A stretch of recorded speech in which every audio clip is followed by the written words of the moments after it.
Sementara dia agak kebelet kencing atau kebelet berak, maka dia tidak boleh kemudian melaksanakan membuang hajatnya dulu sehingga bisa mengeluarkan sholat dari waktunya, kecuali kalau memang sama sekali tidak kuat ditahan. Kalau ditahan kok sampai ambrol di tempat.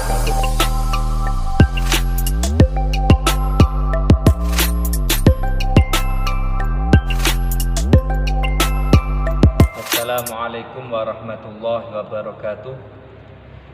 Bismillahirrahmanirrahim. Alhamdulillahirabbil alamin. Wa bihi nasta'inu ala umurid dunya waddin. Wassalatu wassalamu ala asyrafil anbiya'i wal mursalin Sayyidina Maulana Muhammadin wa ala alihi washabihi ajma'in, amma ba'd. Kaum muslimin rahimakumullah, melanjutkan pembahasan tentang permasalahan-permasalahan fikih yang terjadi di dalam keseharian kita dan di sekeliling kita. Tema pada saat ini adalah permasalahan yang sering kita alami dan kemudian ditanyakan oleh sebagian teman-teman kita, yaitu bagaimana sholat dengan menahan kentut atau menahan air kencing atau menahan buang air besar. Sholatnya bagaimana, hukumnya bagaimana, dan bagaimana solusinya. Diterangkan di dalam kitab Fathul Mu'in karya Syekh Zainuddin Al-Malibari. Di sana disampaikan wa kuriha sholatun bi mudafa'ati hadasin kabaulin wa ghaitin warihin. Dimakruhkan sholat dalam kondisi menahan hadas, seperti menahan kencing, menahan buang air besar, dan menahan kentut. Dasarnya apa? Lil khabari al-ati, karena ada hadis, yaitu hadis yang diriwayatkan oleh Imam Muslim yang berbunyi la sholata ay kamilatun bihadrati ta'amin wala sholata wa huwa yudafi'uhu al-akhbathani. Tidaklah sempurna sholat di dekat makanan, dan tidak sempurna sholat dalam keadaan menahan kencing dan buang air besar. Kenapa kok di sana dimakruhkan? Wali annahu tukhillu bil khusyuk, karena menahan hadas ini, menahan kencing, kentut maupun berak itu bisa mengurangi, bahkan bisa menghilangkan kekhusyuan. Bal qala jam'un indahabat bihi batalan. Bahkan ada segolongan ulama yang menyatakan kalau khusyuknya hilang total, maka sholatnya batal.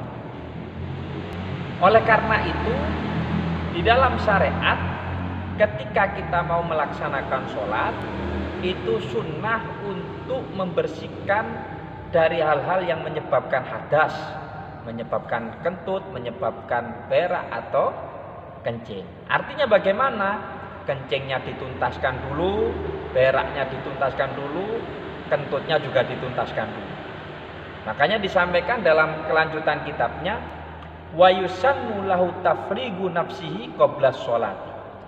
Sunnah untuk menuntaskan, artinya kalau dia agak kebelet berak, mau buang air besar, buang air kecil, maka dituntaskan dulu, jangan sholat dulu. Jadi dituntaskan agar supaya apa? Di tengah-tengah sholat tidak terganggu oleh hal-hal semacam itu. Bahkan wa infatat al jamaat, bahkan ketika kita menuntaskan semua itu kemudian menyebabkan kita ketinggalan jamaah, itu dinyatakan tetap lebih baik menuntaskan dulu walaupun ketinggalan jamaah. Walaysa lahu al-khuruju minal fardi idza tara'at lahu fihi. Namun walaupun makruh menahan hadas ketika sholat itu, tapi ketika di tengah-tengah sholat dan sholat yang dia lakukan adalah sholat fardu, maka dia tidak boleh membatalkan sholatnya. Jadi di tengah-tengah sholat kemudian merasa agak kebelet buang air kecil, buang air besar, atau kebelet kentut, maka harus ditahan. Tidak boleh kemudian dibatalkan sholatnya. Kalau memang sholat yang dilakukan adalah sholat fardu. Berbeda kalau yang dilakukan adalah sholat sunnah, maka boleh untuk dibatalkan. Wala ta'khiruhu idza dhaqa waktu. Kalau waktunya sholat sudah mepet, sementara dia agak kebelet kencing atau kebelet berak, maka dia tidak boleh kemudian melaksanakan membuang hajatnya dulu sehingga bisa mengeluarkan sholat dari waktunya, kecuali kalau memang sama sekali tidak kuat ditahan. Kalau ditahan kok sampai ambrol di tempat, ya itu baru boleh untuk membuang atau untuk membatalkan sholatnya walaupun sholat fardu. Lalu bagaimana? Hukum makruh itu apakah mutlak? Artinya kalau orang dalam keadaan sholat kemudian dia menahan kentut, menahan kencing atau menahan berak, itu apakah mutlak? Apakah makruh secara mutlak?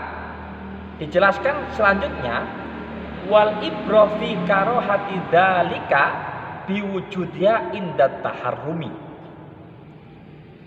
Kemakruhan menahan angin, menahan air kecil atau air besar itu dihukum makruh kalau memang saat takbiratul ihram pertama sudah terasa.